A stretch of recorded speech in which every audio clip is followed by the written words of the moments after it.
Good morning dear એવી school student. આપણે ગઈકાલે કાર્બનનું ત્રીજું અપરૂપ જોયું કે જે ફુલેરિન. એની સાથે આપણે કાર્બનના સ્ફટિકમય અપરૂપો કમ્પ્લીટ કર્યા. હવે આજે આપણે કાર્બનના અગત્યના સંયોજનો જોવાના છે. તેમાં ખાસ કરીને પહેલું જે આવશે તે કાર્બન મોનોક્સાઇડ આવશે. હવે કાર્બનના અગત્યના સંયોજનમાં કાર્બનના ઓક્સાઇડ વિશે આપણે લર્ન કરવાનું થાય. કાર્બનના સૌથી વધુ સ્થાયી ઓક્સાઇડ તે કયા છે? તો તે કાર્બન મોનોક્સાઇડ અને કાર્બન ડાયોક્સાઇડ. એનાથી ઓછા સ્થાયી તે carbon suboxide. Carbon suboxide that means what? કે કાર્બનની સરખામણીમાં ઓક્સિજનની સંખ્યા ઓછી હોય તો that is called suboxide. Sub means less. તો તે ઓછા સ્થાયી છે, લાઈક C3O2, C5O2, C12O19. તેમાં C3O2 નું બંધારણ આપણે રેડોક્સ ચેપ્ટરમાં ઓલરેડી જોઈ ગયેલા છે. તો redox point of view that's a important question કે કાર્બન સબ ઓક્સાઇડમાં કાર્બનનું ઓક્સિડેશન આંક અનુક્રમે dash comma dash comma dash એવો ક્વેશ્ચન આવે છે. આપણે ઓલરેડી રેડોક્સમાં લર્ન કર્યું છે. અને અતિ ઓછા સ્થાયી ઓક્સાઇડ તો તે છે graphite oxide, that is C2O અને C2O3. તો that is less important question. એટલે ફર્સ્ટ પોઈન્ટમાંથી કાર્બનના ઓક્સાઇડમાંથી આપણે પહેલો અને સેકન્ડ પોઈન્ટ જે છે તો તે નીટ પોઈન્ટ ઓફ વ્યૂ યાદ રાખવાનું થાય કે કાર્બનના નીચેનામાંથી કાર્બનનો કયો ઓક્સાઇડ વધારે સ્થાયી? તો that is first carbon monoxide અને ડાયોક્સાઇડ. તેમાં બેમાંથી વધારે સ્થાયી કાર્બન ડાયોક્સાઇડ છે. ઓછો સ્થાયી તો તે કાર્બન સબ ઓક્સાઇડ C3O2, C5O2 અને C12O9. તો આટલું યાદ રાખશો તો ચાલશે. આ ખાલી આપણે માઇન્ડમાં એક વખત ધ્યાનમાં રાખવાનું થાય. First carbon monoxide. કાર્બન મોનોક્સાઇડની પહેલો પોઈન્ટ આપણે શીખવાનો એની બનાવટ. તો સામાન્ય રીતે કાર્બન મોનોક્સાઇડ કેવી રીતે બને? તો કાર્બન ઓર કાર્બન ધરાવતા ઈંધણનું અપૂર્ણ દહન થાય. That means in a limited supply of oxygen. એટલે જ્યારે મર્યાદિત ઓક્સિજનની હાજરીમાં કાર્બન ઓર કાર્બનયુક્ત ઈંધણ એટલે કે કાર્બન કન્ટેનિંગ ફ્યુલ લાઈક અ પેટ્રોલ ઓર ડીઝલ, તો તેનું દહન થાય. અપૂર્ણ દહન, નોટ સંપૂર્ણ દહન. સંપૂર્ણ દહનથી કાર્બન ડાયોક્સાઇડ જનરેટ થશે. અપૂર્ણ દહનથી આપણને કાર્બન મોનોક્સાઇડ જનરેટ થાય છે. આ રીતે કાર્બન ઓર કાર્બન યુક્ત જે ઈંધણ છે તો તેનું અપૂર્ણ દહન થાય. એટલે ઓક્સિજનના મર્યાદિત જથ્થામાં જો દહન કરવામાં આવે તો કાર્બન મોનોક્સાઇડ જનરેટ થાય છે. આ પ્રકારની દહન પ્રક્રિયા ખાસ કરીને ઓટોમોબાઈલ એન્જિનમાં ઊંચા તાપમાને પેટ્રોલ અને ડીઝલના દહન થવાથી ખાસ થાય છે. માટે જે ઓટોમોબાઈલ એન્જિનના એક્ઝોસ્ટમાંથી જે સ્મોક નીકળે એટલે કે જે ધુમાડો નીકળે તો તે ધુમાડામાં ખાસ કાર્બન મોનોક્સાઇડ એક પોલ્યુટન્ટ એટલે કે પ્રદૂષક તરીકે હાજર હોય. નીટમાં એન્વાયરમેન્ટલ કેમેસ્ટ્રી ચેપ્ટરમાં એ ક્વેશ્ચન પૂછાયેલો છે કે ઓટોમોબાઈલ એક્ઝોસ્ટમાંથી નીચેનામાંથી કયો પોલ્યુટન્ટ ખાસ હાજર હોય? તો નાઇટ્રોજનના ઓક્સાઇડ તો ધ્યાન રાખવાના જ, પરંતુ જો નાઇટ્રોજનના ઓક્સાઇડ નહીં આપેલા હોય પરંતુ કાર્બનના ઓક્સાઇડ આપેલા હોય તો તેમાં કાર્બન મોનોક્સાઇડ ખાસ યાદ રાખવાનું અપૂર્ણ દહન થવાથી. એઝ વેલ એઝ જે જ્વાળામુખીમાંથી જે વાયુ નીકળે અને જે ફર્નેસમાંથી જે વાયુ નીકળે તેમાં પણ કાર્બન મોનોક્સાઇડ વિશેષ પ્રમાણમાં હાજર હોય. તો કાર્બન મોનોક્સાઇડની પહેલી બનાવટમાં શું યાદ રાખવાનું? કાર્બન ઓર કાર્બન યુક્ત ઈંધણ લાઈક પેટ્રોલ અને ડીઝલનું મર્યાદિત પ્રમાણમાં ઓક્સિજન એટલે કે અપૂર્ણ દહન થવાથી કાર્બન મોનોક્સાઇડ જનરેટ થાય છે. પ્રયોગશાળાની બનાવટ પણ યાદ રાખવાની. 12થમાં નીટ પર્પઝ માટે આ ઇમ્પોર્ટન્ટ ક્વેશ્ચન છે કે ફોર્મિક એસિડ જે છે HCOOH તેનું સાંદ્ર H2SO4 ની હાજરીમાં 373 એટલે કે 100 ડિગ્રી સેલ્સિયસ તાપમાને નિર્જલીકરણ ડિહાઇડ્રેશન કરવામાં આવે. Dehydration that means loss of water એટલે કે પાણીનો અણુ દૂર થાય. તો ફોર્મિક એસિડનું સાંદ્ર H2SO4 ની હાજરીમાં 373 કેલ્વિન તાપમાન એટલે કે 100 ડિગ્રી સેલ્સિયસ તાપમાને જો ડિહાઇડ્રેશન કરવામાં આવે તો પાણીનો અણુ દૂર થાય છે અને આપણને કાર્બન મોનોક્સાઇડ મળે છે. એવી જ રીતે સેકન્ડ છે oxalic acid that is H2C2O4 જેનું સૂત્ર આવું પણ આવે. તેનું પણ સેમ પ્રોસેસ દ્વારા જો પ્રક્રિયા કરવામાં આવે એટલે કોન્સન્ટ્રેટેડ H2SO4 સાથે ઊંચા તાપમાને પ્રક્રિયા કરવામાં આવે તો ઓક્ઝેલિક એસિડનું પણ ડિહાઇડ્રેશન થશે, નિર્જલીકરણ થશે અને આપણને અહીંયા carbon monoxide, carbon dioxide plus H2O દૂર થાય. ફોર્મિક એસિડથી આપણને ફક્ત કાર્બન મોનોક્સાઇડ મળે, જ્યારે ઓક્ઝેલિક એસિડથી આપણને કાર્બન મોનોક્સાઇડ અને ડાયોક્સાઇડ બંનેની પજ મળે છે. સાથે સાથે પાણીનો અણુ દૂર થાય છે એટલે it is one kind of dehydration process. એટલે લેબમાં ઓક્ઝેલિક એસિડ અને ફોર્મિક એસિડનું કોન્સન્ટ્રેટેડ H2SO4 ની હાજરીમાં 100 ડિગ્રી સેલ્સિયસ તાપમાને ડિહાઇડ્રેશન પ્રોસેસ દ્વારા બી કાર્બન મોનોક્સાઇડ મેળવી શકાય છે. લેબ પ્રિપરેશનમાં potassium ferrocyanide that is K4FeCN6 it's not ferricyanide. Ferrocyanide તો K4FeCN6 ની H2SO4 સાથે જો પ્રક્રિયા કરવામાં આવે તો એનાથી પણ કાર્બન મોનોક્સાઇડ મળે છે. રિએક્શન આખું તમે યાદ નહીં રાખો તો ચાલે, પરંતુ આના H2SO4 સાથેની પ્રક્રિયાથી આપણને કાર્બન મોનોક્સાઇડ જનરેટ થાય છે, તો તે પ્રોસેસ આપણે યાદ રાખવાની થાય. કમર્શિયલ પ્રિપરેશન એટલે કે ઇન્ડસ્ટ્રીયલ પ્રિપરેશન, જેને ઔદ્યોગિક બનાવટ પણ કહેવામાં આવે, વિપુલ પ્રમાણમાં કાર્બન મોનોક્સાઇડ જો જનરેટ કરવો હોય તો હાઉ કેન વી પ્રોડ્યુસ, તો તે ઓલરેડી આપણે હાઇડ્રોજન ચેપ્ટરમાં ડિટેલમાં લર્ન કર્યું છે કે લાલ ચોળ કોલસો એટલે કે રેડ હોટ કોલ એટલે ગરમ કરેલ લાલ કોલસા પરથી જ્યારે પાણીની વરાળ પસાર કરવામાં આવે એટ 1273 કેલ્વિન ટેમ્પરેચર યાદ રાખવાનું. કોના પરથી? તો ગરમ કરેલા કોલસા પરથી પાણીની વરાળ પસાર કરવાથી આપણને કાર્બન મોનોક્સાઇડ અને H2 વાયુનું મિશ્રણ મળે છે, જેને જળવાયુ કહેવામાં આવે છે. તો અહીંયાથી ક્વેશ્ચન પૂછાય કે જળવાયુ કેટલા તાપમાને જનરેટ થાય?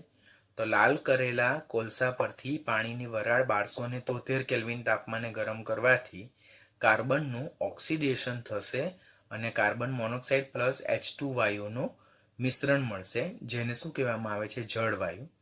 એને વોટર ગેસ પણ કહેવામાં આવે, એને સંશ્લેષિત વાયુ પણ કહેવામાં આવે, સિન્થેસિસ ગેસ પણ કહેવામાં આવે અને સાઇન ગેસ પણ કહેવામાં આવે, બીકોઝ એ ઘણા બધા હાઇડ્રોકાર્બન સંયોજનો લાઈક મિથેનોલ છે, અન્ય એસિડ છે, તેની સંયોજનની બનાવટમાં એ ખાસ વપરાય, માટે એને સિન્થેસિસ ગેસ ઓર સંશ્લેષિત વાયુ ઓર સાઇન ગેસ પણ કહેવામાં આવે. તો ક્વેશ્ચન પૂછવામાં આવે કે સાઇન ગેસ એ નીચેનામાંથી કયા વાયુનું મિશ્રણ છે?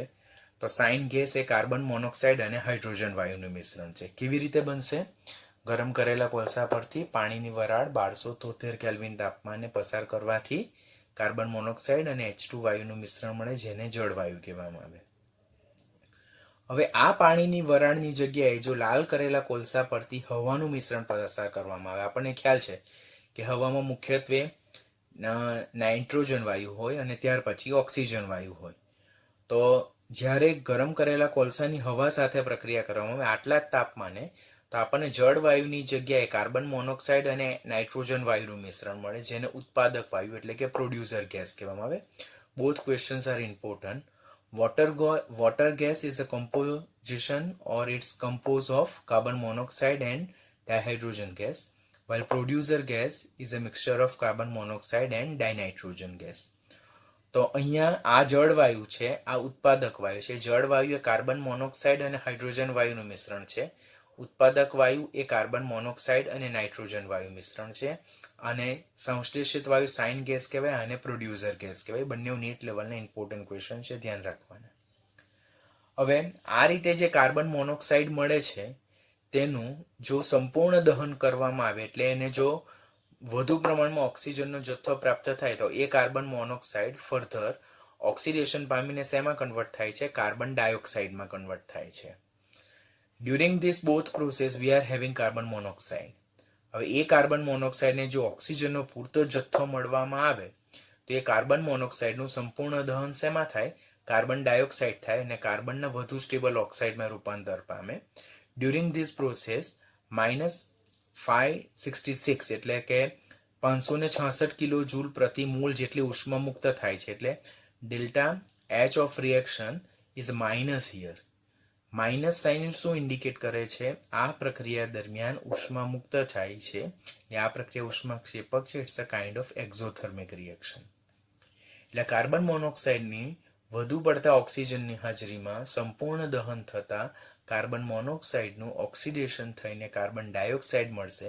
પ્રક્રિયા ઉષ્માક્ષેપક છે, વિપુલ પ્રમાણમાં ઉષ્મા મુક્ત થાય. પરિણામે આ જે પ્રક્રિયા છે તે જળવાયુ અને ઉત્પાદક વાયુ એ મહત્વના શું છે? ફ્યુલ ગેસ છે, ઈંધણ વાયુ છે. જળવાયુ અને ઉત્પાદક વાયુ એ મહત્વના ફ્યુઅલ ગેસીસ, ઈંધણ વાયુ છે. શા માટે ફ્યુઅલ ગેસીસ ઓર ઈંધણ વાયુ? કારણ કે એમાં જે કાર્બન મોનોક્સાઇડ જે છે તેને પૂરતા પ્રમાણમાં ઓક્સિજનનો જથ્થો પસાર કરવામાં આવે, સંપૂર્ણ એનું દહન કરવામાં આવે, તો એમાંથી કાર્બન ડાયોક્સાઇડ જનરેટ થાય, સાથે સાથે વિપુલ પ્રમાણમાં ઉષ્મા બી મુક્ત થાય. એટલે એ ઉર્જા આપણને પ્રોવાઈડ કરે છે. It is providing energy to us. That's why that mixture is called as a fuel gases as well as અને ઈંધણ વાયુ. તો ક્વેશ્ચન પૂછાય નીચેનામાંથી કયું એ ઈંધણ વાયુનું ઉદાહરણ છે? તો તે યાદ રાખવાનું જળવાયુ અને ઉત્પાદક વાયુ. જળવાયુ એ શાનું મિશ્રણ છે? કાર્બન મોનોક્સાઇડ અને હાઇડ્રોજન વાયુ. અને ઉત્પાદક વાયુ એ શાનું મિશ્રણ છે? કાર્બન મોનોક્સાઇડ અને નાઇટ્રોજન વાયુ. તો આટલા કન્ટેન્ટમાં આપણે શું જોયું? તો પહેલા તો કાર્બનના બે પ્રકારના ઓક્સાઇડ જોયા. સૌથી વધુ સ્થાયી એ કાર્બન મોનોક્સાઇડ અને ડાયોક્સાઇડ, તેમાં વધારે સ્થાયી કાર્બન ડાયોક્સાઇડ. કાર્બનની +4 ઓક્સિડેશન અવસ્થા વધારે સ્થાયી છે માટે. ઓછા સ્થાયી એવા કાર્બન સબ ઓક્સાઇડ. શા માટે સબ ઓક્સાઇડ? બીકોઝ કાર્બનની સરખામણીમાં ઓક્સિજનની સંખ્યા અહીંયા ઓછી છે માટે એ યાદ રાખવાના આપણે. બનાવટ પહેલું ગરમ કરેલા કોલસા પરથી ઓર કાર્બન યુક્ત દહન જે છે, બરાબર, એટલે કે કાર્બન અને કાર્બન યુક્ત જે ઈંધણ છે તેનું અપૂરતું દહન કરવામાં આવે તો કાર્બન મોનોક્સાઇડ બને. ખાસ કરીને ઓટોમોબાઈલના એક્ઝોસ્ટમાંથી કાર્બન મોનોક્સાઇડ આ પ્રોસેસ દ્વારા જનરેટ થાય. લેબમાં ફોર્મિક એસિડ અને ઓક્ઝેલિક એસિડનું કોન્સન્ટ્રેટેડ H2SO4 ની હાજરીમાં 373 કેલ્વિન ટેમ્પરેચર પર ડિહાઇડ્રેશન કરવાનું, નિર્જલીકરણ પ્રોસેસ કરવાની. પોટેશિયમ ફેરોસાયનાઇડની H2SO4 સાથે પ્રક્રિયા થતાં બી આપણને કાર્બન મોનોક્સાઇડ જનરેટ થાય. ઔદ્યોગિક બનાવટમાં જળવાયુ અને ઉત્પાદક વાયુ કેવી રીતે મળે? તો જ્યારે ગરમ કરેલા કોલસા પરથી પાણીની વરાળ 1273 કેલ્વિન તાપમાને પસાર કરવામાં આવે તો જળવાયુ મળે. અને પાણીની વરાળની જગ્યાએ જો હવા પસાર કરવામાં આવે તો આપણને ઉત્પાદક વાયુ મળે. આ રીતે જે કાર્બન મોનોક્સાઇડ મળે તેનું સંપૂર્ણ ઓક્સિજનની હાજરીમાં જો વધુ પડતા ઓક્સિજનની હાજરીમાં જો સંપૂર્ણ દહન થાય, એટલે કે એનું ઓક્સિડેશન થાય તો CO2 મળે. પ્રક્રિયા દરમિયાન વિપુલ પ્રમાણમાં ઉષ્મા મુક્ત થાય. એ સ્ટ્રોંગલી એક્ઝોથર્મિક રિએક્શન છે, ઉષ્માક્ષેપક પ્રક્રિયા છે. માટે આ જે બંને રિએક્ટન્ટ મિક્સચર જે છે તેને આપણે ફ્યુઅલ ગેસીસ તરીકે પણ ઓળખીએ છીએ. હવે કાર્બન મોનોક્સાઇડની બનાવટ જોઈ ગયા બાદ એનું બંધારણ, ઇમ્પોર્ટન્ટ પોઈન્ટ. કાર્બન મોનોક્સાઇડમાં આપણી પાસે બે તત્વો છે, કાર્બન અને એક ઓક્સિજન. તેમાં કાર્બન અને ઓક્સિજન વચ્ચે ટ્રિપલ બોન્ડનું નિર્માણ થાય છે. હવે આ ટ્રિપલ બોન્ડનું નિર્માણ ઘણી બધી બુકમાં ડબલ બોન્ડ દર્શાવેલું છે, પરંતુ આપણે નીટ પોઈન્ટ ઓફ વ્યૂ શીખીએ છીએ તો તે યાદ રાખવાનું કાર્બન અને ઓક્સિજન વચ્ચે ટ્રિપલ બોન્ડનું નિર્માણ થાય છે. અને તેમાં કાર્બન જે છે તો તે કેવું બને છે? આંશિક ઋણ વીજભારિત બને છે અને ઓક્સિજન એ આંશિક ધન વીજભારિત બને છે. બીકોઝ ઓક્સિજન પાસેનો જે ઇલેક્ટ્રોન છે તે કાર્બન તરફ શિફ્ટ થાય છે. તો આ રેઝોનન્સ બંધારણ તમારે ખાસ યાદ રાખવાનું છે, તમને ઇઝીલી યાદ આવશે નહીં. તેમાં કાર્બન અને ઓક્સિજન બંને પાસે લોન પેર ઓફ ઇલેક્ટ્રોન જે છે તો તે sp હાઇબ્રિડાઇઝ ઓર્બિટલમાં હોય. તો ફર્સ્ટ કે જે કોમનલી તમને નહીં આવડશે તે આયરું આ બંધારણ હશે. તો કાર્બન મોનોક્સાઇડમાં કાર્બન અને ઓક્સિજન વચ્ચે single bond, double bond, triple bond કયો બોન્ડ જોવા મળે? તો triple bond. Carbon having minus and oxygen having plus charge, both having one lone pair of electron in sp hybridized orbital. What is the shape of this carbon monoxide molecule? તો that's a linear, એટલે કે રેખીય અણુ છે. અત્યારે જ તમે chemical bonding chapter જોયું તો તેમાં એ પોઈન્ટ તમે શીખાવશો. કાર્બન અને ઓક્સિજનનું સંકરણ sp સંકરણ જોવા મળે. કાર્બન અને ઓક્સિજન વચ્ચે એક સિગ્મા બંધ અને બે પાય બંધનું નિર્માણ જોવા મળે છે. હવે કાર્બન મોનોક્સાઇડમાં કાર્બન પાસે લોન પેર ઓફ ઇલેક્ટ્રોન છે, એટલે એક અબંધકારક ઇલેક્ટ્રોન યુગ્મની હાજરી છે, બંને પાસે છે. પરિણામે એક અબંધકારક ઇલેક્ટ્રોન યુગ્મનું કોઈને દાન કરી શકે છે. માટે કાર્બન મોનોક્સાઇડ કયા તરીકે વર્તે છે? લુઈસ બેઝ તરીકે વર્તે છે ઓર લિગાન્ડ તરીકે વર્તે છે. લિગાન્ડ એટલે શું? તો ligand that means negative charge species, એટલે કે જે ઇલેક્ટ્રોન યુગ્મનું દાન કરી શકે. ઓર તટસ્થ અણુ જેની પાસે બી અબંધકારક ઇલેક્ટ્રોન યુગ્મ હોય, એટલે ઇલેક્ટ્રોન યુગ્મનું દાન કરી શકે એવા નેગેટિવ સ્પીસીસ ઓર ન્યુટ્રલ મોલેક્યુલ્સ. તો તેવા જે સ્પીસીસ છે તેને લિગાન્ડ તરીકે કહેવામાં આવે. તમે કોમ્પ્લેક્સ ચેપ્ટર શીખશો તેમાં વધારે ડિટેલમાં આવશે. તો કાર્બન મોનોક્સાઇડ તટસ્થ લિગાન્ડ છે. તટસ્થ લિગાન્ડ શા માટે? બીકોઝ ઇલેક્ટ્રોન યુગ્મનું દાન કરે. શા માટે ઇલેક્ટ્રોન યુગ્મનું દાન કરે?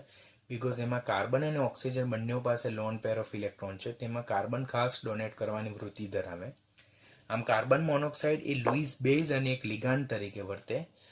અને ધાતુ, ખાસ કરીને ટ્રાન્ઝિશન મેટલ એટલે ડી વિભાગના સંક્રાંતિ ધાતુ તત્વો જે છે જેમની પાસે ડી ઓર્બિટલ છે, ખાલી સ્ટેટમાં ડી ઓર્બિટલ હોય, જે ઇલેક્ટ્રોન યુગ્મનો સ્વીકાર કરી શકે, તો તેમની સાથે પ્રક્રિયા કરીને કોઓર્ડિનેશન બોન્ડ એટલે કે સવર્ગ સહસંયોજક બંધ રચે અને ધાતુના અનુવર્તી કાર્બોનિલ સંયોજનો રચે, જેને આ રીતે દર્શાવવામાં આવે.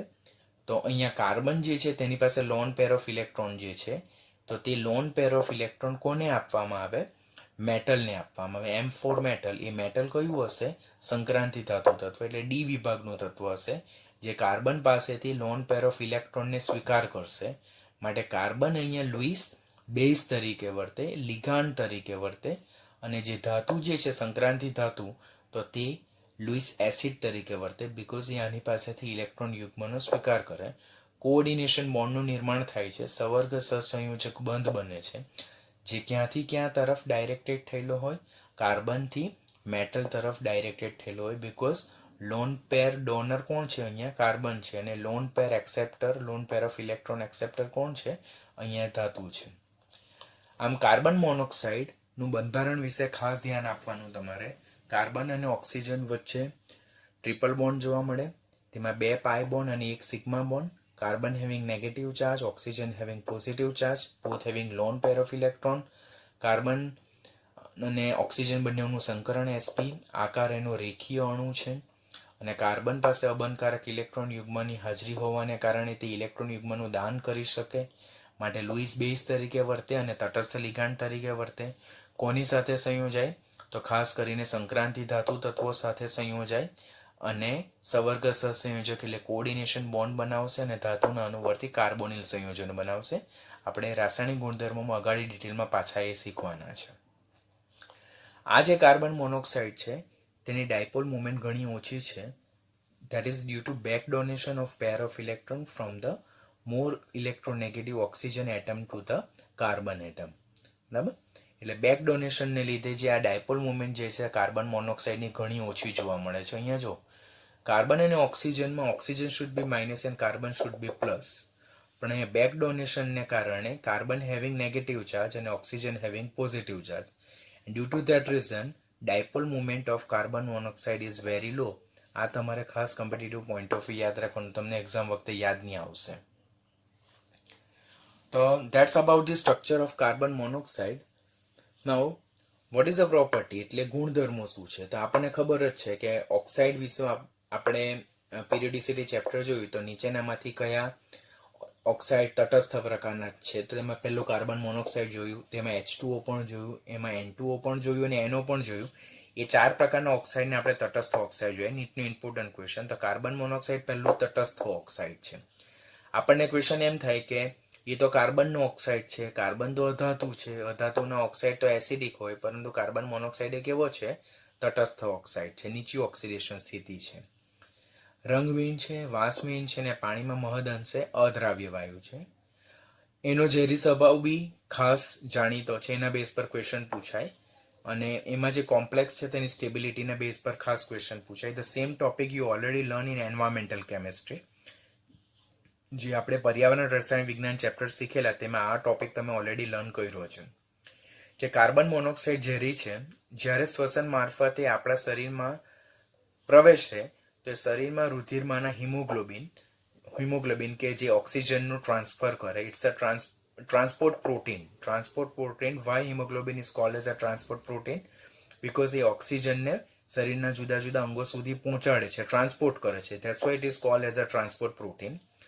તો જ્યારે કાર્બન મોનોક્સાઇડ શ્વસન મારફતે શરીરમાં પ્રવેશે તે રુધિરમાં રહેલા ટ્રાન્સપોર્ટ પ્રોટીન હિમોગ્લોબિન સાથે પ્રક્રિયા કરીને કાર્બોક્સી હિમોગ્લોબિન કોમ્પ્લેક્સ બનાવે છે. કાર્બોક્સી હિમોગ્લોબિન જેને સંકીર્ણ કહેવામાં આવે. હવે આ જે સંકીર્ણ રચે કે લુક આઉટ હિયર, કે આ રુધિરમાંનું હિમોગ્લોબિન છે, શરીરમાં કાર્બન મોનોક્સાઇડ પ્રવેશે છે, તો આ કાર્બન મોનોક્સાઇડ આની સાથે પ્રક્રિયા કરીને કાર્બોક્સી હિમોગ્લોબિન સંકીર્ણ બનાવે. Now it's a one side process, એટલે પુરોગામી દિશામાં જ થાય. એટલે આ જે સંકીર્ણ બને છે that is highly stable. It is 300 times more stable than ઓક્સી haemoglobin complex. એટલે જ્યારે હિમોગ્લોબિનની કાર્બન મોનોક્સાઇડ સાથે પ્રક્રિયા થાય ત્યારે કાર્બોક્સી હિમોગ્લોબિન સંકીર્ણ બને, અને હિમોગ્લોબિનની ઓક્સિજન સાથે પ્રક્રિયા થાય તો ઓક્સી હિમોગ્લોબિન સંકીર્ણ બને. પરંતુ આ ઓક્સી હિમોગ્લોબિન સંકીર્ણ બનવાની પ્રક્રિયા રિવર્સિબલ છે, એટલે આની કમ્પેરિઝનમાં આની સ્ટેબિલિટી ઘણી ઓછી છે અને ઓક્સી હિમોગ્લોબિન સંકીર્ણની કમ્પેરિઝનમાં કાર્બોક્સી હિમોગ્લોબિન સંકીર્ણની સ્ટેબિલિટી 300 ટાઈમ્સ મોર છે.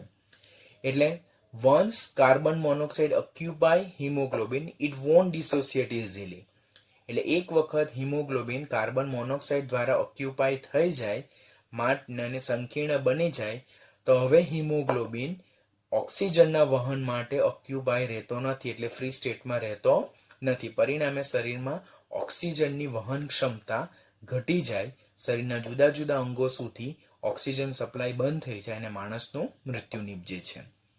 તો this is one of the important point that indicate the very poisonous effect of carbon monoxide. તો ફર્સ્ટ કાર્બન મોનોક્સાઇડ શ્વસન મારફતે શરીરમાં દાખલ થાય, રુધિરમાં હિમોગ્લોબિન સાથે પ્રક્રિયા કરીને કાર્બોક્સી હિમોગ્લોબિન સંકીર્ણ બનાવે, જે ઓક્સી હિમોગ્લોબિન સંકીર્ણ કરતાં 300 ગણું વધારે થાય છે. માટે હિમોગ્લોબિન ઓક્સિજનના વહન માટે ફ્રી અવેલેબલ રહેવા દેતો નથી.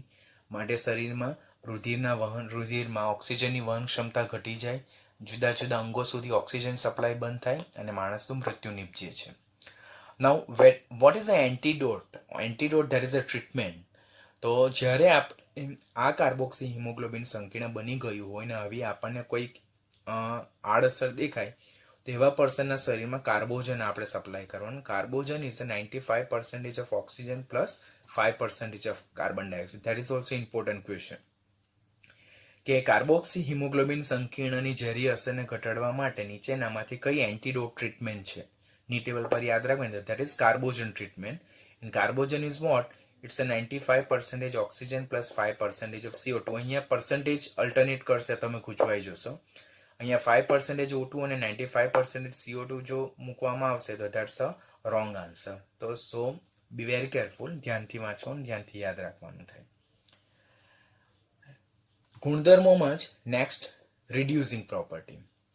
હવે કાર્બન મોનોક્સાઇડમાં કાર્બનનો ઓક્સિડેશન આંક +2 છે, તમને ખ્યાલ છે, અને કાર્બનની સ્થાયી ઓક્સિડેશન અવસ્થા તો +4 છે.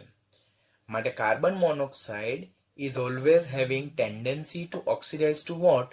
More stable carbon dioxide. Are you getting what I am saying? Carbon મોનોક્સાઇડમાં કાર્બનનો ઓક્સિડેશન સ્ટેટ +2 છે, પરંતુ કાર્બનની +2 ઓક્સિડેશન અવસ્થા સ્થાયી નથી. કાર્બનની તો +4 ઓક્સિડેશન સ્ટેટ એ સ્ટેબલ ઓક્સિડેશન સ્ટેટ છે. માટે કાર્બન મોનોક્સાઇડની હંમેશા વૃત્તિ +2 માંથી +4 માં ઓક્સિડેશન પામવાની હોય, +2 માંથી +4 માં ઓક્સિડેશન પામવાની હોય. During this process it is going to oxidize. That means એ ઓક્સિડેશન પામે છે, માટે એ પ્રબળ રિડક્શન કરતા સ્વભાવ ધરાવે છે. આમ કાર્બન મોનોક્સાઇડ સરળતાથી વધુ સ્થાયી એવા કાર્બન ડાયોક્સાઇડમાં ઓક્સિડેશન પામતું હોવાથી તે પ્રબળ રિડક્શન કરતા તરીકે વર્તે. જે ધાતુ કર્મ વિધિ હોય એટલે મેટાલર્જિકલ પ્રોસેસ હોય તેમાં આ રિએક્શન ખાસ કામ લાગતું હોય. જેમ કે ઝિંક ઓક્સાઇડ, જેને ઝિંકાઇટ કહેવાય, તેની કાર્બન મોનોક્સાઇડ સાથે પ્રક્રિયા થતા ઝિંક એ મુક્ત ધાતુ સ્વરૂપે છૂટી પડે અને કાર્બન ડાયોક્સાઇડ મળે. ક્યુપ્રિક ઓક્સાઇડનું પણ કાર્બન મોનોક્સાઇડ સાથે ઊંચા તાપમાને પ્રક્રિયા કરતા કોપર ધાતુ છૂટી પડે, CO2 મુક્ત થાય. પછી હેમેટાઇટની પણ કાર્બન મોનોક્સાઇડ રિડ્યુસિંગ એજન્ટ તરીકે પ્રક્રિયા કરવામાં આવે તો હેમેટાઇટમાંથી આયનનું નિષ્કર્ષણ કરી શકાય અને કાર્બન ડાયોક્સાઇડ છૂટું પડે. એવી રીતે લેડ ક્લોરાઇડ, અહીંયા PdCl2 છે, તેની કાર્બન મોનોક્સાઇડ સાથે પ્રક્રિયા થાય તો લેડ છૂટી પડે. અને એવી જ રીતે આયોડિન પેન્ટોક્સાઇડની પણ કાર્બન મોનોક્સાઇડ સાથે પ્રક્રિયા થાય તો આયોડિન છૂટો પડે. ડ્યુરિંગ સચ ઓલ પ્રોસેસ, એટલે આ જે 5 પ્રક્રિયા અહીંયા દર્શાવી છે તેમાં કાર્બન મોનોક્સાઇડનું કાર્બન ડાયોક્સાઇડમાં ઓક્સિડેશન થાય છે. માટે આપેલ પ્રક્રિયામાં કાર્બન મોનોક્સાઇડ પોતે કયા તરીકે વર્તે છે? એ રિડક્શન કરતા તરીકે વર્તે છે, એટલે કે એનું પોતાનું શું થાય છે? ઓક્સિડેશન થાય છે. આટલું લર્ન કરી ગયા બાદ નેક્સ્ટ ટોપિક જે છે રાસાયણિક ગુણધર્મોમાં જ, તો તે છે ધાતુના કાર્બોનિલ. જસ્ટ ઓનલી આપણે લર્ન કર્યું તે કે કાર્બન મોનોક્સાઇડમાં કાર્બન પાસે અને ઓક્સિજન પાસે બંને પાસે લોન પેર ઓફ ઇલેક્ટ્રોન, એટલે કે અબંધકારક ઇલેક્ટ્રોન યુગ્મ છે, જેને કારણે કાર્બન એ અબંધકારક ઇલેક્ટ્રોન યુગ્મ ડોનેટ કરવાની વૃત્તિ ધરાવે, એટલે લુઈસ બેઝ તરીકે વર્તે અને લિગાન્ડ તરીકે વર્તે. જ્યારે કોઈ ધાતુ લાઈક અ સંક્રાંતિ ધાતુ તત્વો ટ્રાન્ઝિશન મેટલ એના સંપર્કમાં આવે તો transition metal A loan pair of electron carbon monoxide પાસે સ્વીકારવાની વૃત્તિ રાખે અને લુઈસ એસિડ તરીકે વર્તે, જ્યારે carbon monoxide lone pair of electron એ ધાતુને આપવાની વૃત્તિ રાખે માટે લુઈસ બેઝ તરીકે વર્તે અને તટસ્થ લિગાન્ડ તરીકે વર્તે. Same question you are going to face in metallurgy chapter as well. એટલે કે 12મા ધોરણમાં ધાતુ કર્મ વિધિ ચેપ્ટરમાં મોન્ડ કાર્બોનિલ પ્રોસેસમાં તમને પાછું આવશે. Better way you learn this time only. ધાતુના કાર્બોનિલ એટલે કે આયન છે, કોબાલ્ટ છે. અહીંયા કાર્બન મોનોક્સાઇડ નથી, it's a cobalt, capital C small ઓ.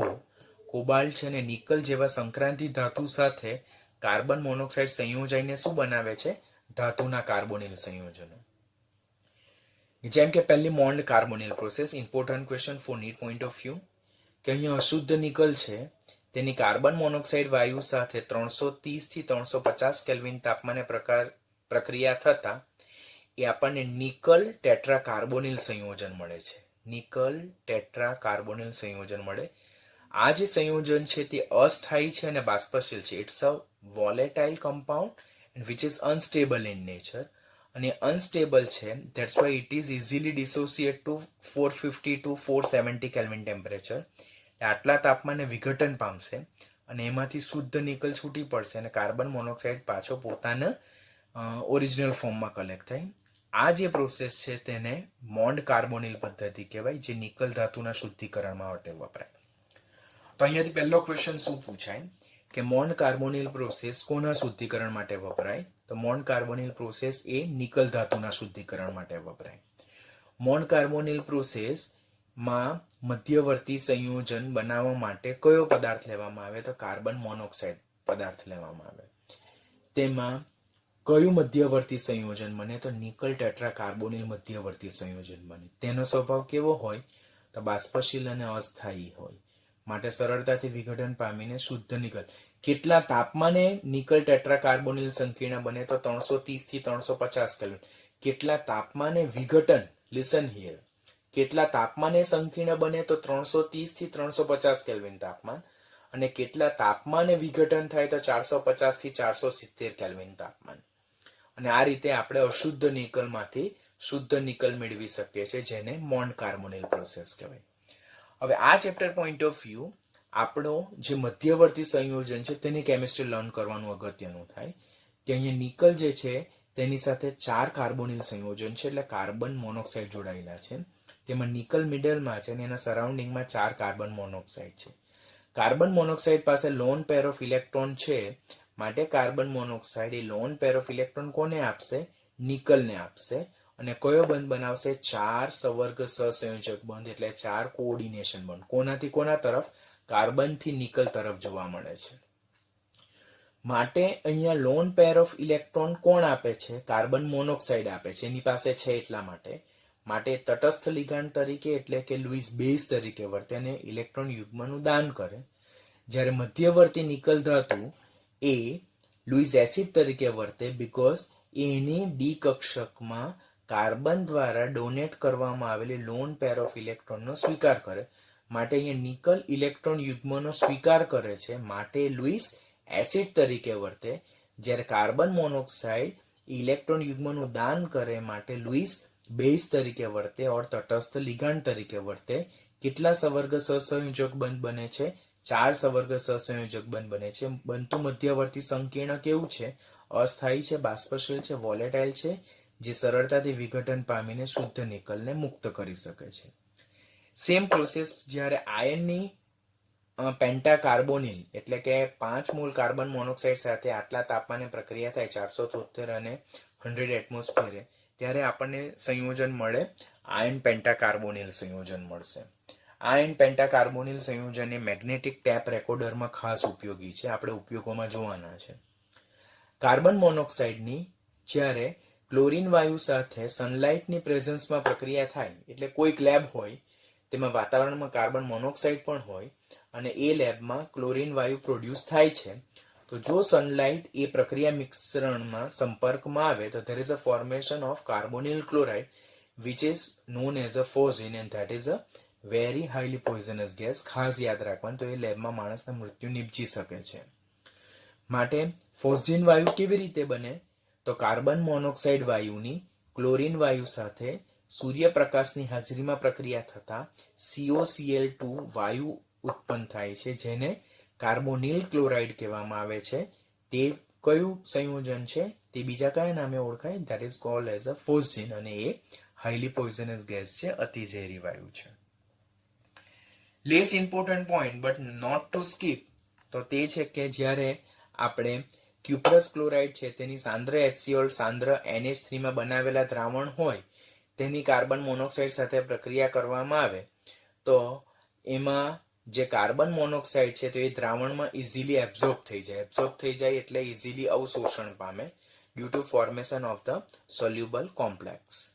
એટલે કે આ ક્યુપ્રસ ક્લોરાઇડનું એમોનિયામાં બનાવેલું દ્રાવણ છે અને આ ક્યુપ્રસ ક્લોરાઇડનું HCl માં બનાવેલું દ્રાવણ છે. એમાં જો કાર્બન મોનોક્સાઇડ વાયુ પસાર કરવામાં આવે તો આ કાર્બન મોનોક્સાઇડ વાયુ આ જે દ્રાવણો છે તેમાં ઇઝીલી એબ્સોર્બ થઈ જાય. એબ્સોર્બ થવું એટલે અવશોષણ પામવું. તે શાના માટે અવશોષણ પામશે? That's due to formation of soluble complex. એટલે કે દ્રાવ્ય સંકીર્ણના નિર્માણને કારણે તે અંદર શું થઈ જશે? દ્રાવ્ય થઈ જશે, અવશોષણ પામશે, એબ્ઝોર્પ્શન પામશે.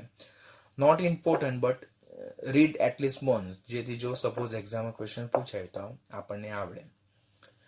ઉપયોગો જો જોઈએ તો આપણે ઓલરેડી જે રાસાયણિક ગુણધર્મો જોયા છે તેને જ ઉપયોગોમાં આપણે ઇન્વોલ્વ કરવાના છે. કે જળવાયુનું ઉત્પાદનમાં, ઉત્પાદક વાયુની બનાવટમાં જેવા ઔદ્યોગિક ઇંધણનો મહત્વનો ઘટક છે. જળવાયુ એટલે CO+H2 અને ઉત્પાદક વાયુ એટલે CO+N2. નિકલના શુદ્ધિકરણમાં મોન્ડ કાર્બોનિલ પ્રોસેસ દ્વારા, મિથાઇલ આલ્કોહોલ, એસિટિક એસિડ, કૃત્રિમ પેટ્રોલ અને સોડિયમ ફોર્મેટની બનાવટમાં ઓલરેડી હાઇડ્રોજન ચેપ્ટરમાં જળવાયુના નિર્માણ દ્વારા તમે જોઈ જ ગયા છો. એફીની ધાતુ કર્મ વિધિમાં રિડક્શન કરતા તરીકે અત્યારે આપણે જોયું હેમેટાઇટની કાર્બન મોનોક્સાઇડ સાથે પ્રક્રિયા થાય તો હેમેટાઇટનું રિડક્શન એફીમાં થાય અને કાર્બન મોનોક્સાઇડનું ઓક્સિડેશન CO2 માં થાય. આમ કાર્બન મોનોક્સાઇડ એ રિડક્શન કરતા તરીકે વર્તે.